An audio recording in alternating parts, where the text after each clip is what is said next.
राष्ट्रवादी काँग्रेस शरदचंद्र पवार पक्ष वसई विरारच्या पदाधिकाऱ्यांनी लहान मुलींच्या लैंगिक शोषणाच्या आरोपावरून बदलापूर येथील घटनेबाबत वसई तहसीलदार कार्यालयाबाहेर केले आंदोलन। कोलकाता येथे महिला डॉक्टरसोबत घडलेल्या घटनेनंतर बदलापूरमध्ये लहान मुलींच्या लैंगिक शोषणाचा आरोप करणाऱ्या घटनेमुळे राज्यभरातील लोक राज्य प्रशासनाविरोधात संतापले आहेत। या घटनेबाबत राष्ट्रवादी काँग्रेसचे शरदचंद्र पवार पक्षाचे वसई विरार जिल्हाध्यक्ष मनोज म्हात्रे यांच्या नेतृत्वाखाली पक्षाचे पदाधिकारी व कार्यकर्त्यांनी गुरुवारी दुपारी वसई तहसीलदार कार्यालयाबाहेर निषेध आंदोलन करून या घटनेबाबत नायब तहसीलदारांना निवेदन देण्यात आले। बदलापूरमध्ये ज्या चिमुकलीवर जो अत्याचार झाला आहे ती खरोखरच दुर्भाग्याची गोष्ट आहे आणि हे सरकार अशांना पाठीशी घालत आहे हे फार चुकीची गोष्ट आहे।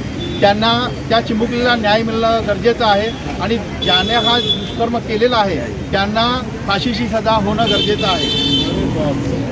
मॅडम, आज जे इथे आंदोलन केले गेलेलं आहे बदलापूरमध्ये 3.5 वर्षाच्या मुलीवर जो काही बलात्कार झालेला आहे, कितीतरी घृणास्पद ही घटना आहे आणि अजूनपर्यंत हे जे बलात्कारी आहेत ते रस्त्यावर एक फिरत आहेत सोसायटीमध्ये, यांच्यावर आजपर्यंत कोणतीही कारवाई केली गेलेली नाहीये।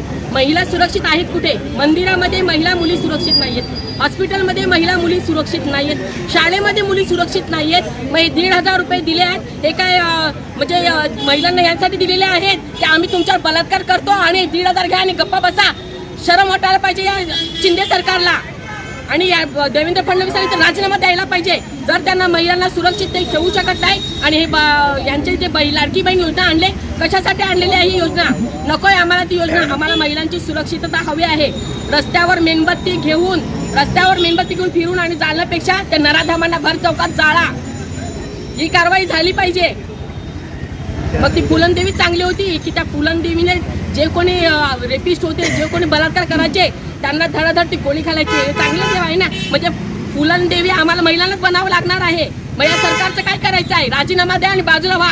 असलं सरकार आम्हाला नको आहे आणि ती लाडकी बहीण योजनेचे जे 1500 रुपये आलेत ना ते पण आम्हाला नको आहे। महिलांची सुरक्षितता आणि मुलींची सुरक्षितता हे आम्हाला हवं आहे।